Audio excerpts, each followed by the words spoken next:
ارشاد نبوی صلی اللہ علیہ وآلہ وسلم۔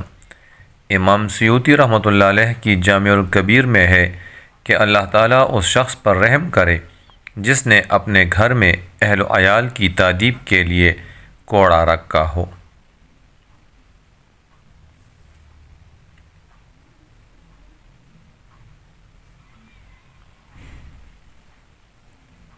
توضیح الحدیث۔ اس روایت میں اس شخص کے لیے رحمت کی دعا فرمائی گئی ہے جو گھر میں اس لیے کوڑا رکھتا ہے تاکہ اس کے ذریعے اپنے اہل و عیال کی تادیب کرے۔ یہاں تادیب کا لفظ استعمال فرمایا گیا ہے جس کا مفہوم ادب سکھانا ہے، اور تادیب کی ضرورت کسی ناجائز یا نامناسب اقدام کے وقت پیش آتی ہے۔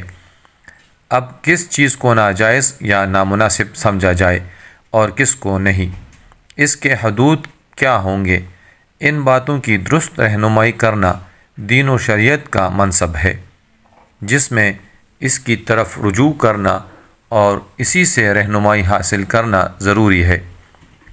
شرعی تعلیمات کا سہارا لیے بغیر کسی چیز کو ناجائز قرار دینا کسی طرح درست نہیں ہو سکتا۔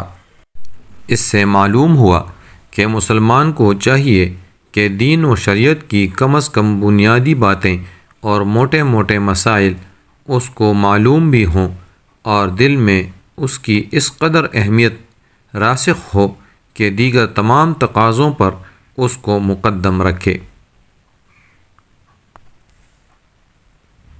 اپنے اہل و عیال کی دینی تربیت کرنے میں کوئی کسر نہ اٹھا رکھے، بلکہ اس راہ میں ان کو مارنے کی ضرورت پڑے تو بھی اس سے نہ رکے۔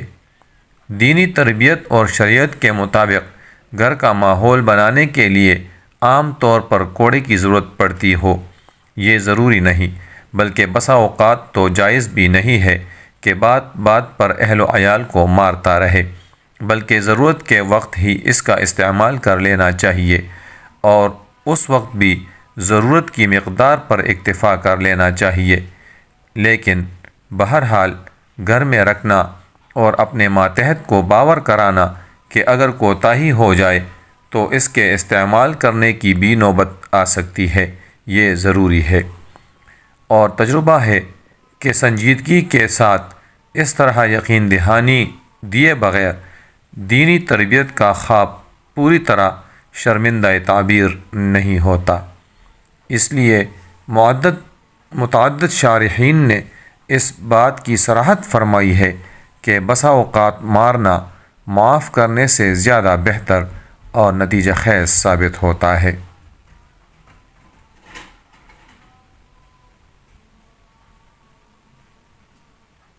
اللہ ہم سب کا حامی و ناصر ہو، آمین۔